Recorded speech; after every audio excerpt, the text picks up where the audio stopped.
매달 월급날만 되면 통장을 스쳐 지나가는 잔고를 보며 한숨 쉬어본 적 있으신가요? 요즘 주변에서 주식으로 돈 벌었다는 소리가 들릴 때마다 나만 뒤처지는 것 같아 불안하셨다면 오늘 영상 끝까지 봐주세요. 최근 우리 사회에는 눈으로 보고도 믿기 힘든 기묘한 소비 현상이 동시에 벌어지고 있습니다. 평일 이른 아침부터 백화점 문이 열리기도 전에 수많은 사람들이 길게 줄을 서서 기다리는 모습을 쉽게 볼 수 있습니다. 이들이 문이 열리자마자 전력 질주에 향하는 곳은 수천만 원을 호가하는 명품 시계와 보석 매장입니다. 대기 시간만 무려 몇 시간씩 걸려도 사람들은 지친 기색 없이 순서를 기다려 물건을 구매합니다. 실제로 올해 백화점의 고가품 매출은 지난해와 비교해 무려 30% 가까이 급증한 것으로 나타났습니다. 그 중에서도 보석류는 56%, 고가 시계는 37%나 매출이 늘어나며 역대급 호황을 맞이했습니다. 백화점의 올 1분기 전체 매출과 영업이익 역시 일제히 역대 최대치를 갈아치우는 기염을 토했습니다. 글로벌 명품 브랜드 회장이 직접 한국 시장의 소비력을 확인하기 위해 조만간 방한한다는 소식까지 들려옵니다. 해외 다른 국가나 중동 지역에서는 명품 매출이 줄어들고 있지만 한국만큼은 독보적인 효자 시장 노릇을 톡톡히 하고 있습니다. 직장인들이 많이 모이는 온라인 커뮤니티에는 주식을 팔아서 명품을 샀다는 인증글들이 연일 올라옵니다. 대기업이나 반도체 기업 인근에 위치한 백화점 지점일수록 이러한 고가 명품의 매출 상승률이 유독 가파르게 나타납니다. 최근 이어지는 증시 호황과 일부 대기업의 억대 성과급 소식이 이러한 폭발적인 소비의 발판이 된 것입니다. 주식시장의 불장이 이어지면서 자산이 불어난 소비자들이 고가의 사치품 시장으로 대거 몰려들고 있습니다. 금융자산의 증가는 유동화가 빠르기 때문에 사람들의 소비 심리를 즉각적으로 자극하는 특성이 있습니다. 심지어 실제로 주식을 팔아 돈을 쥐지 않았더라도 기대 수익이 올랐다는 이유만으로 지갑을 여는 현상도 발생합니다. 하지만 이러한 화려한 백화점의 풍경 바로 뒷골목에는 전혀 다른 세상이 공존하고 있습니다. 주머니 사정이 넉넉하지 못한 청년들이 무료로 아침밥을 나눠주는 교무식당 앞에 길게 줄을 서 있습니다. 치솟는 물가 속에서 한 푼이라도 아끼기 위해 이른 아침부터 나와 무료 급식으로 하루를 시작하는 것입니다. 동네 마트에 가도 소분된 식재료조차 비싸서 들었다 놨다를 반복하며 깊은 고민에 빠지곤 합니다. 지난해 이곳에서 아침을 해결하던 인원은 하루 평균 70여 명이었으나 올해는 100명을 훌쩍 넘어섰습니다. 청년들은 여기서 아침을 푸짐하게 먹고 점심은 굶거나 간단히 때우며 겨우 식비를 아끼고 있습니다. 힘겹게 대학 시절을 버텨내고 사회에 나와도 청년들을 기다리는 건 차가운 현실뿐입니다. 억대 성과급을 받는 대기업 일자리는 바늘구멍보다 들어가기 힘든 것이 지금의 취업시장입니다. 평범한 직장에 들어간 사회초년생들은 출근길 커피 한 잔 사먹는 것조차 마음 편히 결정하지 못합니다. 중소기업에서 5년째 성실하게 일하고 있는 한 20대 직장인의 삶도 이와 크게 다르지 않습니다. 점심값과 커피값을 눈물겹게 아껴가며 주식 투자를 시작했지만 잔고의 변화는 미미하기만 합니다. 투자할 수 있는 원금인 이른바 시드머니가 워낙 적다 보니 증시가 올라도 삶이 드라마틱하게 바뀌지 않습니다. 대기업의 성과급 잔치나 주변의 주식 대박 소식을 들을 때마다 상대적 박탈감과 허탈감은 커져만 갑니다. 나만 빼고 모두가 다른 세상에 살고 있는 것 같다는 청년들의 한숨이 깊어지고 있습니다. 통계적으로도 기성세대인 40대와 50대의 자산이 7% 이상 급증하는 동안 청년층의 자산은 오히려 감소했습니다. 30대 이하 청년층의 자산은 전년 대비 오히려 0.3% 줄어들며 제자리 걸음을 하거나 후퇴했습니다. 기성세대가 자산 상승의 온기를 누리는 사이 청년 세대는 사회의 더 아래쪽으로 미끄러지고 있는 셈입니다. 이러한 자산 격차를 극복하기 위해 20, 30대 투자자들은 국내를 넘어 미국 증시로 눈을 돌렸습니다. 시차를 견뎌가며 밤마다 미국 주식 차트를 들여다보고 국경을 넘나드는 공격적인 투자를 감행합니다. 조금이라도 높은 수익률을 올릴 수만 있다면 위험성이 높은 해외 시장도 마다하지 않는 분위기입니다. 최근에는 이러한 주식 투자 열풍이 성인이 되지 않은 더 어린 10대 청소년층으로까지 빠르게 확산되고 있습니다. 올해 들어 주식 계좌를 새로 개설한 사람들을 분석한 결과 20대 미만의 증가폭이 가장 가파르게 나타났습니다. 청소년들 사이에서도 교실에 모이면 주식 이야기가 자연스러운 일상 대화의 소재가 되었습니다. 전 세대가 주식시장에 뛰어들며 관심을 공유하고 있지만 실제 거두는 성적표는 전혀 다릅니다. 한 증권사에서 연령별 투자자의 실제 수익률을 추적해 분석한 결과 놀라운 사실이 밝혀졌습니다. 가장 높은 수익률을 기록하며 승자가 된 연령대는 다름 아닌 50대 이상의 중장년층이었습니다. 50대 이상 투자자들의 평균 수익률은 36%를 웃돌며 전 연령대 중 압도적 1위를 차지했습니다. 반면 가장 적극적이었던 20, 30대 청년층의 수익률은 20%대에 머물며 하위권에 그쳤습니다.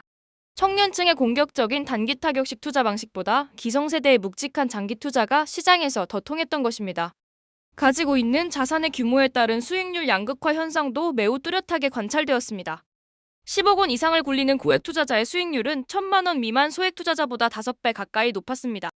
자본에 여유가 있는 사람들은 시장의 흔들림을 견디며 장기적으로 묻어두어 좋은 성과를 거두었습니다. 반면 자금이 부족한 소액 투자자들은 조급한 마음에 변동성이 큰 종목에 무리하게 들어갔다 손실을 키웠습니다. 올해 들어 코스피 지수가 대폭 상승했음에도 불구하고 개인 투자자 평균 수익률은 시장 상승률의 절반에도 미치지 못합니다. 시장은 불타오르고 있지만 개미 투자자들의 지갑은 생각보다 채워지지 않고 있는 것이 현실입니다.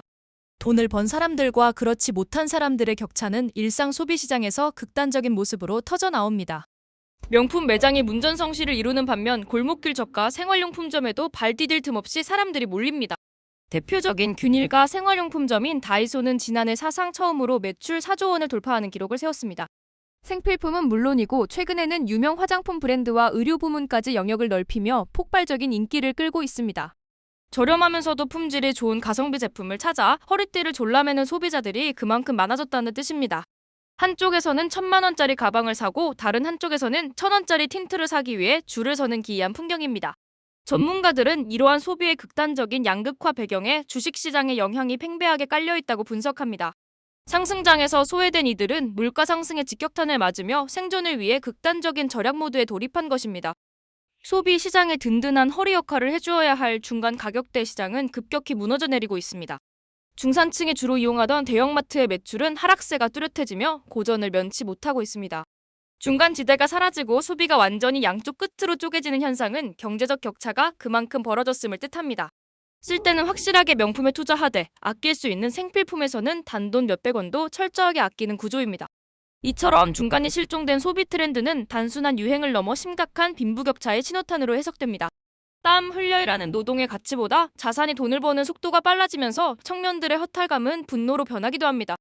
오늘도 지하철역 안의 저가 화장품 코너에는 퇴근길 직장인들이 빽빽하게 모여 장바구니를 채웁니다. 같은 시각 SNS에는 화려한 5성급 호텔의 파인다이닝과 명품 언박싱 영상이 쉴 새 없이 업로드됩니다. 화면 하나를 사이에 두고 벌어지는 이 극명한 온도 차이는 오늘날 우리가 마주한 차가운 현실입니다. 월급을 쪼개 주식 계좌에 넣으면서도 정작 내 손에 쥐어지는 수익이 없을 때의 자괴감은 이루 말할 수 없습니다. 나 홀로 불황 속을 걷고 있는 듯한 기분이 든다면 그것은 당신만의 잘못이 아닐지도 모릅니다. 구조적으로 자산이 자산을 낳는 시스템 속에서 소액 자본을 가진 이들은 출발선부터 불리할 수밖에 없습니다. 기성세대가 구축해놓은 자산의 성벽은 청년들이 맨몸으로 넘기에는 너무나도 높고 단단합니다. 투자에 성공한 이들의 화려한 영웅담 이면에 가려진 수많은 실패자들의 목소리에는 아무도 주목하지 않습니다. 주식시장의 호황이 만들어낸 착시 현상은 사회 구성원들 간의 이질감을 더욱 심화시키고 있습니다. 누군가에게는 자산을 불릴 최고의 기회이지만 누군가에게는 소외감만을 안겨주는 잔인한 시장입니다. 백화점의 시계초침이 바쁘게 돌아가는 동안 편의점의 삼각김밥 매대도 빠르게 비어가고 있습니다. 양극화된 소비 패턴은 결국 내수 경제의 건전성을 위협하는 부메랑이 되어 돌아올 수 있습니다. 중간 소비층이 복원되지 않는다면 경제의 허리가 끊어지는 심각한 위기를 맞이할 수 있다는 지적이 나옵니다. 자산 상승의 온기가 사회 전반으로 골고루 퍼지지 못하고 특정 계층에만 고이는 현상이 지속되고 있습니다. 청년들이 미래에 대한 희망을 잃고 단기적이고 자극적인 투자에 몰두하는 이유도 여기에 있습니다. 차근차근 저축해서 집을 사고 가정을 꾸리는 평범한 행복이 이제는 불가능에 가까워졌기 때문입니다. 한 번의 투자 성공으로 인생 역전을 노려야만 하는 서글픈 현실이 청년들을 투기판으로 내몰고 있습니다. 결과적으로 자산 규모가 큰 장기 투자자들만 이익을 독식하는 악순환이 굳어지고 있습니다. 시장의 상승 흐름을 타지 못한 대다수의 서민들은 상대적인 빈곤감을 넘어 실질적인 생활고에 직면합니다. 4조 원 매출을 올린 저가 매장의 신화는 우리 사회의 그늘을 보여주는 씁쓸한 단면이기도 합니다. 명품 소비의 폭발적 증가 역시 내실 있는 성장보다는 자산 버블에 기반한 일시적 현상일 수 있습니다. 경제 지표의 화려함 속에 가려진 청년들의 눈물과 한숨을 외면해서는 안 되는 시점입니다. 열심히 일해도 제자리에 머무는 것 같다면 사회의 시스템적 구조를 냉정하게 바라볼 필요가 있습니다. 자산 시장의 불평등이 소비의 양극화로 이어지고 이것이 다시 계층 간의 단절을 낳고 있습니다. 오늘 밤에도 수많은 이들이 불 켜진 모니터 앞에서 해외 주식 시장의 개장을 기다릴 것입니다. 하지만 그들 중 진정으로 자산 상승의 온기를 누릴 수 있는 사람이 몇 명이나 될지는 미지수입니다. 화려한 백화점의 불빛과 저가 매장의 빽빽한 진열대 사이에서 우리는 어떤 선택을 해야 할까요? 자산의 양극화가 가져온 소비의 균열은 이미 우리의 일상 깊숙한 곳까지 파고들었습니다. 이 기묘한 불균형의 시대 속에서 살아남기 위한 대중들의 발버둥은 오늘도 계속되고 있습니다. 땀의 가치가 존중받지 못하고 오직 투자 수익률로만 인간의 가치가 매겨지는 사회는 위태로울 수밖에 없습니다. 지금의 소비 양극화 현상이 우리에게 던지는 경고 메시지를 결코 가볍게 넘겨서는 안 됩니다. 겉으로는 풍요로워 보이지만 속으로는 골마 터지고 있는 경제에 민낯을 직시해야 할 때입니다. 나만 뒤처지는 것 같은 불안감 속에서도 묵묵히 하루를 살아내는 모든 이들에게 위로가 필요한 순간입니다. 오늘 진단해본 자산과 소비의 양극화 현실이 여러분의 삶에는 어떤 모습으로 다가와 있는지 되돌아보게 합니다.